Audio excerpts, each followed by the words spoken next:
You got a raise. You cancelled subscriptions. You stopped ordering food every other night. And somehow, your bank account still looks as if you have been doing absolutely nothing right. So maybe you are irresponsible. Maybe you are terrible with money. Or maybe the financial world changed faster than your income, your habits, and your brain could adjust. Because the real reason you feel broke is not one expensive coffee. It is a collision between higher prices, rising fixed costs, and a definition of enough that never stops moving. Over the next few minutes, we're going to separate 4 different forces that all create the same feeling. The first is happening in the economy. The second is hiding inside your monthly bills. The third is happening in the people around you. And the fourth may be happening inside your own attention. Once you know which one is affecting you, the solution becomes much clearer. Because feeling broke is not a diagnosis, it is a symptom. Most people do not calculate financial security by staring at their annual salary.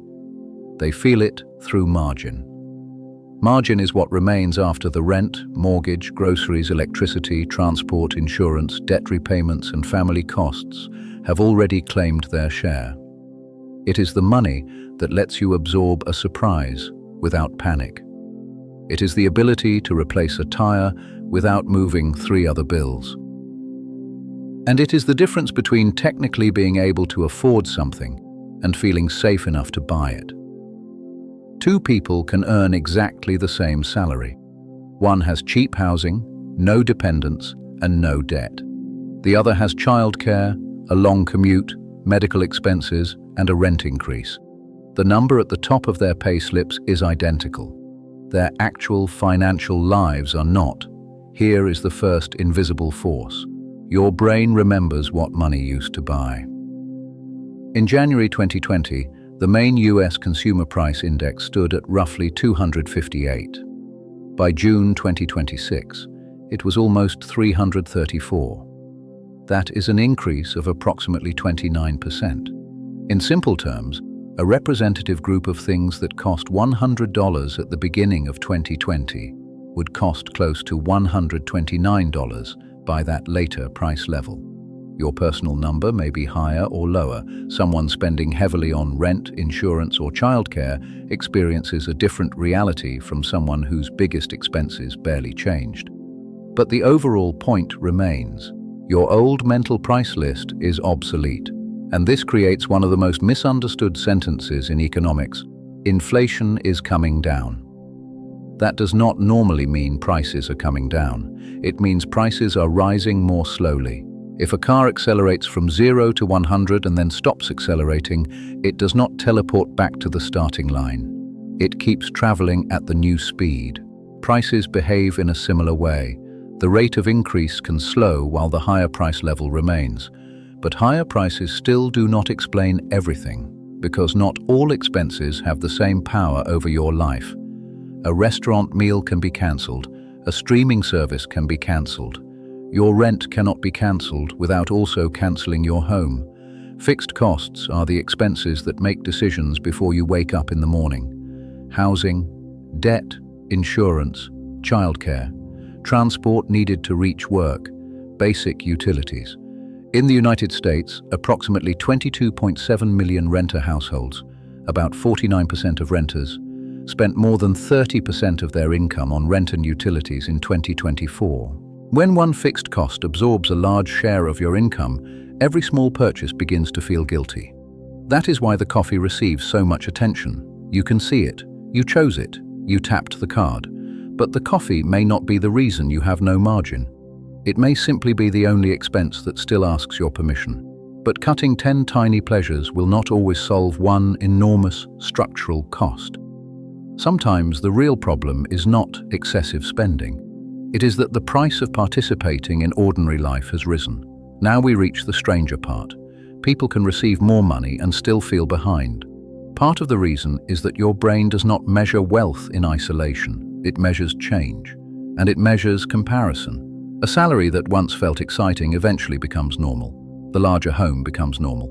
The upgraded car becomes normal. The conveniences you added during a busy period become normal. This is often called lifestyle inflation, but that phrase can sound as though someone deliberately woke up and chose financial chaos. Usually the process is quieter. One expense removes a little margin, then another. Each decision appears affordable on its own. Eventually, the new income has been converted into new permanent obligations. But comparison adds another layer. Research has found that people's reported well-being can be lower when the people around them earn more, even after accounting for their own income. That does not mean only relative status matters. Absolute income still improves people's ability to obtain housing, food, healthcare, safety, and opportunity. Other research finds a clear relationship between higher income and higher well-being. Both forces operate together. You need real resources.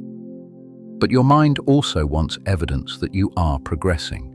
You are no longer comparing your kitchen with the kitchens on your street. You are comparing it with the best kitchens selected from millions of homes.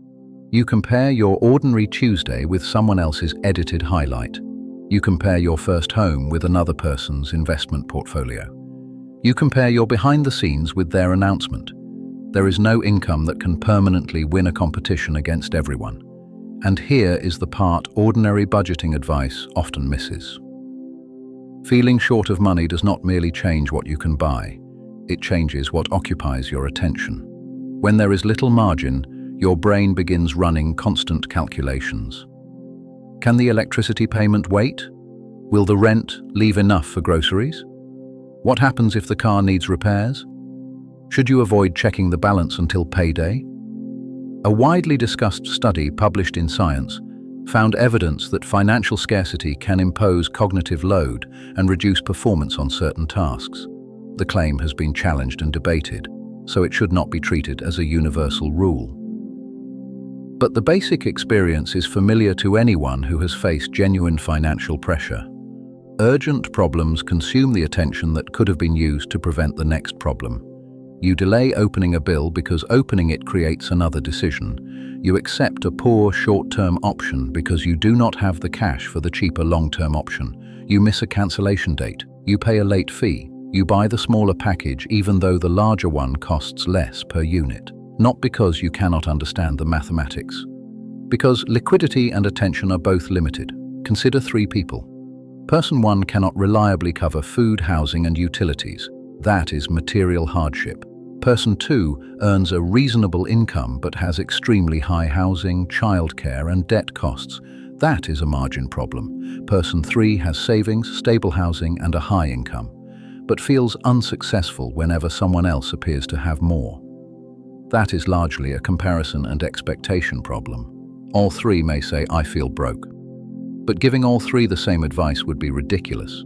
The first person may need immediate support, higher income, or lower essential costs. The second may need to change one major recurring commitment. The third may need a definition of enough that does not update every time an app refreshes. The feeling is the same. The diagnosis is different. So instead of beginning with, "What can I stop buying?" begin with, "Why is my margin disappearing?" First, calculate your real margin. Take your normal after-tax income. Subtract housing, utilities, basic food, necessary transport, insurance, minimum debt payments, and unavoidable family costs. Do not judge the number, just reveal it. Second, separate the problem into 2 columns. Structural costs, housing, debt interest, childcare, transport, and insurance. Adjustable costs, subscriptions, convenience spending, entertainment, and optional upgrades. Attack a large structural cost before spending months fighting 20 tiny expenses, provided changing it is realistically possible. Third, define 3 levels of enough. Your survival number covers essentials. Your stability number covers essentials plus irregular expenses and an emergency buffer. Your freedom number funds the life goals that genuinely matter to you.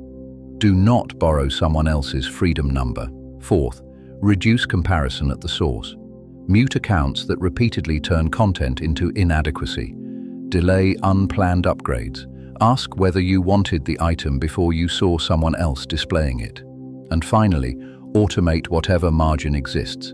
Even a modest automatic transfer can turn saving from a monthly decision into part of the system. But there is an important exception. If your essentials already consume almost everything, this is not primarily a self-control problem. The solution may require higher income, cheaper housing, renegotiated debt, benefits, shared costs, professional financial counseling, or a major life change.